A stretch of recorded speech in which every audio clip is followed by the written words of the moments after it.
हर हर करत मिटे सब भरमा, हर को नाम ले उत्तम धर्मा। हर हर करत जात कुल हरि, सो हर अंदले की लाकरी। हरे नमस्ते हरे नमः, हर हर करत नहीं दुख जमै। हर हर राकश हरे परा, अजमल कियो बिकुंठे था। सुआ पढ़ावत गण का तरी, सो हर नैनो की पुत्री। हर हर करत पूत ना तरी, बाल घातनी कपटे परी। सिमरन द्रौपद सुत उतरी, गौतम सती शिला निस्तरी। केसी कंस मथन जिन किया जी, दान काली को दिया।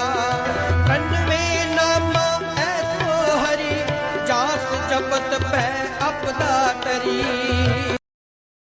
Download ShareChat.